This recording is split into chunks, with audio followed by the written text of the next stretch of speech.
Halo semua, balik lagi bareng gue Vian Rafe. Dan seperti biasa di video kali ini gue bakalan lanjutin alur cerita yang sebelumnya pernah gue upload. Dan gak kerasa juga gue udah sampai ke session 11 dari kelanjutan alur cerita Battle Truck Devon ini ya. Dan tanpa banyak basa-basi lagi, yuk kita langsung cek this out aja alur ceritanya.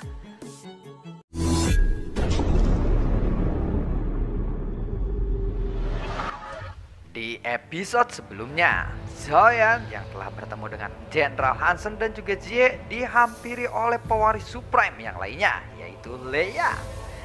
Jenderal Hansen saat ini dia lalu berkata, keberanian Leia ini memang sangat besar.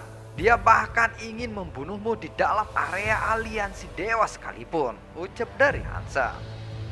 Ya, padahal Hansen pun sadar jika Lei yang benar-benar menyerang ke 10.000 satria hantu milik Hansen itu, pasti Hansen masih kesulitan untuk menghentikan Leia. Namun untungnya Lei yang memilih untuk pergi. Karena kejadian seperti ini telah terjadi di aliansi dewa, Hansen pun akhirnya sadar bahwa aliansi dewa pasti tidak akan mampu mengendalikan kelompok orang-orang seperti ini. Tiba-tiba Xiaoyan pun lalu berkata, Jenderal Hansen, terima kasih banyak kali ini, ucap dari Xiaoyan.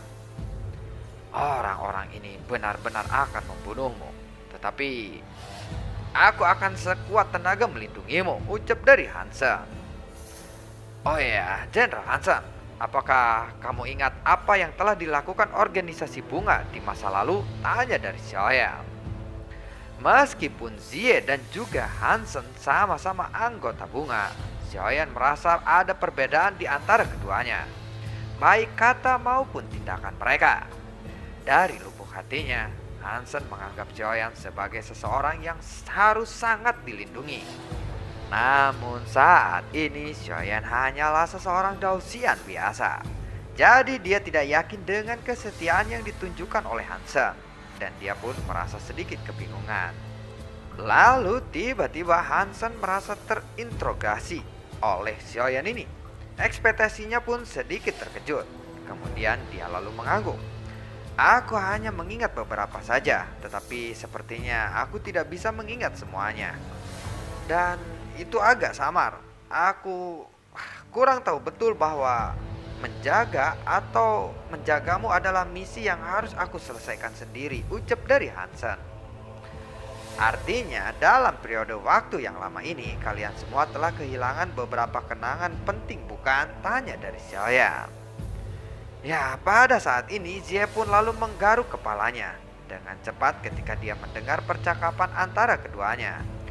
Ya, bahkan aku juga tidak bisa mengingatnya sama sekali. Padahal itu adalah ingatan yang sangat penting. Aduh, tetapi aku bisa dengan jelas merasakan perasaan ini. Namun dalam pikiranku benar-benar kosong, ucap dari Zie sambil menggaruk kepalanya dan juga kebingungan. Ya, sepertinya ingatan ini tidak bisa diingat oleh semua orang. Pastinya ada seseorang yang dengan sengaja menghapus ingatan penting seperti ini. Dan orang yang melakukan itu pastilah orang yang sangat disegani, ucap dari Xiaoyan. Tunggu dulu, kenapa kamu berpikiran seperti itu kali ini? Tanya dari Zie. Xiaoyan sudah memiliki jawaban yang samar di dalam hatinya pada saat ini. Dan menurut Xiaoyan, hanya ada satu alasan mengapa ingatan para anggota bunga dihapus. Itu adalah alasan yang sangat sederhana. Karena untuk melindungi organisasi bunga itu sendiri, setidaknya semua anggota bunga harus tetap hidup sampai kemunculan Xiaoyan ini. Jadi, jika ingatan ini tidak terhapus, mereka tidak akan sabar untuk menunggu kemunculan Xiaoyan dan akhirnya akan memberontak. Dan ikut dalam gaya hidup kebanyakan orang di aliansi dewa ini. Oleh karena itu, keberadaan organisasi bunga ini yang hanya sebagai kekuatan cadangan saja bagi Xiaoyan. Dan akan tetapi, itu akan benar-benar bisa merubah aliansi dewa itu sendiri jika di tangan Xiaoyan. Bagaimanapun, Supreme lah sendiri yang telah mendirikan aliansi dewa. Dan sekarang Xiaoyan adalah reinkarnasi dari Supreme itu sendiri. Jadi memang solusinya hanyalah Xiaoyan. Tetapi saat ini situasinya pun sangatlah suram. Seperti yang dikatakan Leia, identitas soal Xiaoyan ini sebagai pewaris Supreme sudah terungkap, dan warisan ini menjadi hal yang sangat mengerikan baginya. Banyak orang yang ingin merebut warisan Supreme itu. Karena itu Xiaoyan harus tumbuh dengan cepat. Hmm, Nanti aku akan menceritakannya. Aku perlu berkultivasi dulu untuk beberapa waktu. Hansen, bisakah kamu melindungiku saat aku berkultivasi? Tanya dari Xiaoyan. Tenanglah, aku akan tetap di sini. Dan akan ada 10.000 kesatria hantu yang akan berjaga di tempat ini, ucap dari Hansen. Baiklah kalau begitu, terima kasih Jenderal Hansen, ucap dari Xiaoyan. Kemudian Xiaoyan pun menoleh dan menatap Zie. Zie, aku pun ingin meminta bantuanmu kali ini. Setelah Xiaoyan berkata seperti itu, Xiaoyan pun lalu melambaikan tangannya dan menunjuk ke sebuah arah. Yang mulia Xiaofeng, apakah kamu ingin mandi bersamaku lagi? Baiklah, ayo kita mandi sekarang. Aku rasa kultivasi harus merupakan kombinasi yang baik antara kerja dan juga istirahat. Dan kesenangan, bukan? Jika Anda telah lelah berkultivasi, bukankah lebih baik untukmu melihat keindahan tubuhku dan agar kita kembali segar, ucap dari Cie. Dan setelah dia mengatakan itu, dia mengabaikan upaya Xiaoyan untuk menghentikannya.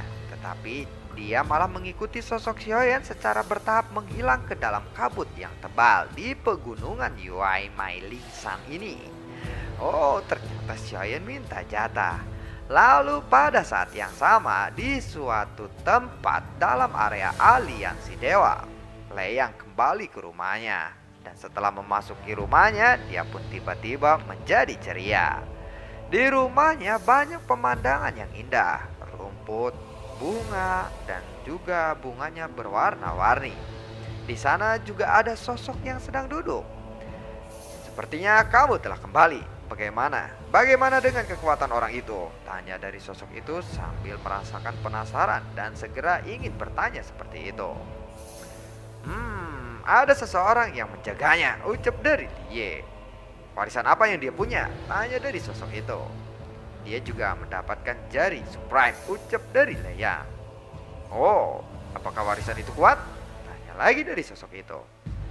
Dia belum menggunakannya, tetapi kekuatan orang ini hanyalah level Daoxian biasa. Dan yang menjaganya adalah Hansen, seseorang jenderal yang memiliki 10.000 pasukan kesatria hantu, ucap dari Leia. Oh, jadi begitu ya.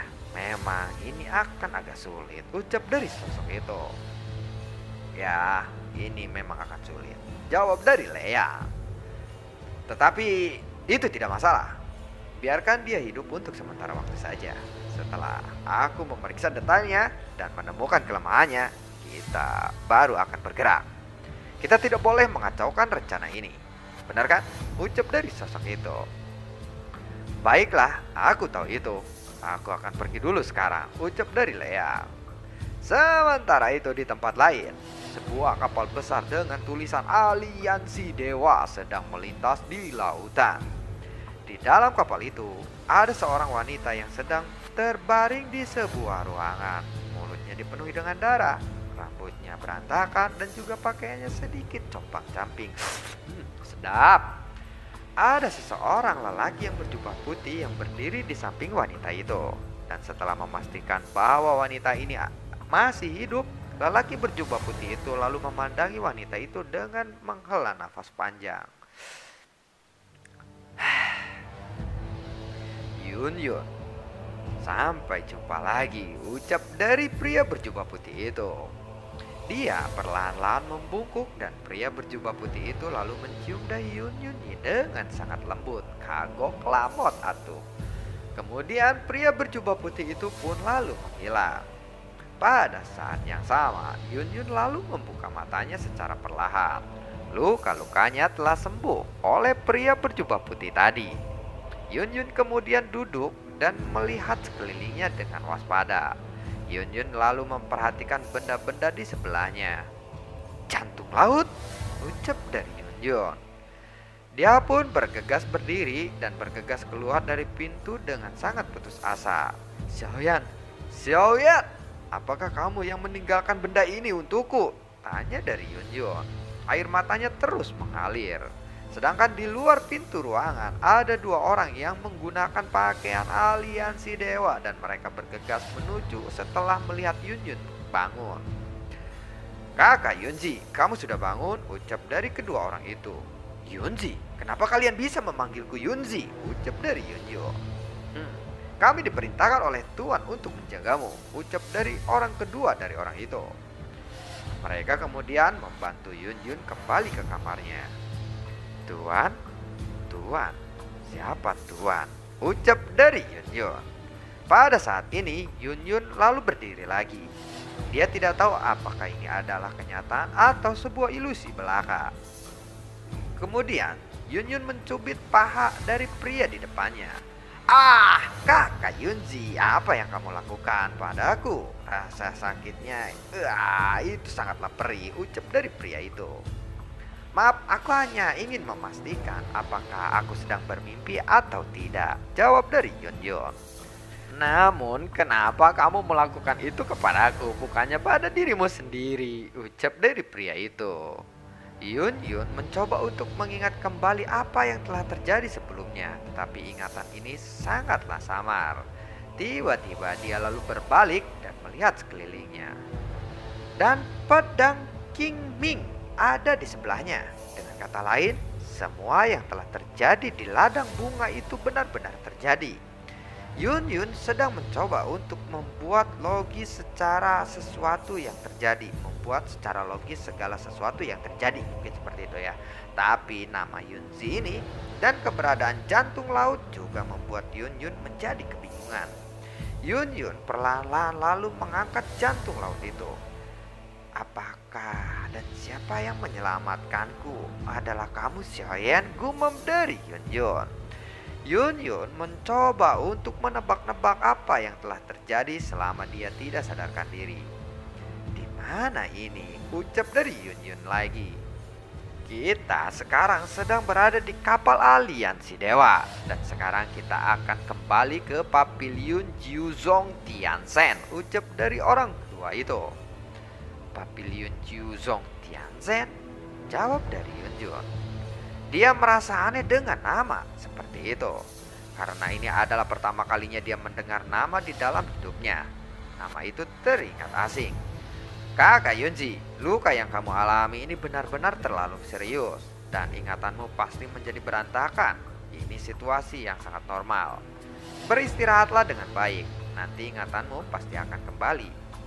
Kita sekarang sedang terburu-buru untuk kembali ke aliansi dewa, tetapi masih ada 200 tahun untuk kita tiba di sana. Ucap dari pria itu. Aliansi dewa 200 tahun dan perlu 200 tahun untuk sampai ke sana? Tanya dari Yun. Ya, itu benar. Kedua orang itu pun lalu mengangguk. Baiklah, kalau begitu aku akan berkultivasi dulu selama perjalanan ini. Aku ingin tahu apakah tuanmu itu masih ada di sini atau tidak, tanya dari Yun. Dia tidak tahu siapa tuan yang mereka maksud, jadi dia ingin tahu sekarang. Tuan yang telah memerintahkan kita untuk memberi kabar kepadanya ketika kamu bangun, tanya dari orang itu. Kalau begitu, ayo bawa aku ke tuanmu itu, atau bawa aku temui tuanmu sekarang, ucap dari Yun. Setelah itu mereka bertiga lalu pergi. Apakah hanya ada kita dan tuanmu yang ada di kapal ini? Tanya dari Yun lagi ketika dia melihat kapal itu benar-benar kosong. Ya, tentu saja. Tidak, ada hampir 100 orang di sini. Mereka semua berada di dek sekarang. Karena kapal ini sangat besar, jadi ini terlihat kosong, ucap dari pria itu. Dan setelah beberapa saat kemudian, ketika Yun tiba di dek, Yun akhirnya melihat banyak orang. Mereka sedang sibuk bolak-balik dan sangatlah sibuk. Di atas meja ada banyak makanan yang lezat di sana. Dan ketika mereka melewati itu, semua orang menunjukkan senyuman ramah kepadanya. Yun Yun tiba-tiba di posisi dek paling depan. Di sana ada seseorang pria tampan yang sedang duduk. Halo Yunzi, ucap dari pria itu. Apakah kamu yang disebut tuan oleh mereka? Tanya dari Yun Yun. Pria itu pun dengan segera melambaikan tangannya, memberi isyarat kepada pengantar Yun Yun untuk segera pergi dari sana. Setelah kedua orang itu pergi, Yun Yun lalu mengalihkan perhatiannya kepada pria tampan itu lagi. Silakan duduk dulu. Aku tahu betul kamu pasti akan merasa kebingungan sekarang. Namaku adalah Mei Ling. Kamu bisa dengan bebas memanggil namaku kalau kamu tidak suka. Tetapi jika ada orang yang lain, mereka harus memanggilku dengan sebutan tuan. Aku membebaskannya hanya kepadamu saja Yunzi, ucap dari Mei Ling. Lalu siapa yang menyelamatkanku? Tanya dari Yun Yun. Siapa yang menyelamatkanmu? Kamu seharusnya sudah tahu itu. Dengan sangat jelas bukan? Ucap dari Mei Ling. Apakah benar-benar dia? Tanya dari Yun Yun lagi. Siapa? Ucap dari Mei Ling sambil kebingungan. Kamu tidak tahu dia? Tanya dari Yun Yun. Iya, dia siapa? Aku nggak tahu loh gitu. Lalu Yun Yun pun terdiam. Apakah kamu bohong kepadaku? Tanya dari Yun Yun lagi. Kamu adalah murid yang aku terima bernama Yunzi. Setelah kamu mengamati dengan cerdas dan serius, sepertinya ingatanmu menjadi agak membingungkan sekarang. Sepertinya kamu perlu banyak beristirahat untuk memulihkan dirimu, ucap dari Mei Ling. Dia lalu menatap Yun Yun dengan tatapan bingung. Jika segala sesuatu di ladang bunga itu salah, mengapa pedang King Ming ada di sebelahnya? Ini benar-benar membingungkan Yun Yun. Dia tahu bahwa ceritanya masih jauh dari selesai. Kembali lagi kepada Xiaoyan yang masih berada di semburan ke-9. Di sana ada sebuah bola api yang menerangi sekeliling ruangan itu. Zie yang melihat bola api ini diserap oleh Xiaoyan. Latihan ini sungguh terlihat sangat mengerikan dan menakjubkan bagi Zie.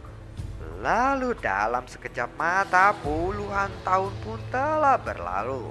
Ketika Xiaoyan memulai kultivasi bersama Zie. Harusnya Zie sudah hamil ya kalau udah puluhan tahun gitu kultivasi nemenin Xiaoyan.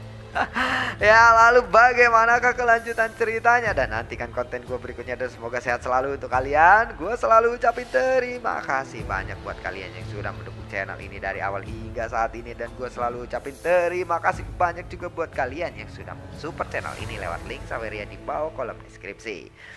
Oke, terima kasih atas dukungan kalian selama ini dan sampai jumpa di video gue berikutnya. Assalamualaikum. Dan gue belum dapat perangkat ya. Kalau misalkan ada yang komen, bang openingnya salah, ini begini harap maklum ya, gue belum datang perangkatnya, mungkin besok mungkin ya datang. Terima kasih semuanya. Assalamualaikum dan semoga sehat selalu untuk kalian. Dadah, I love you all. Mwah.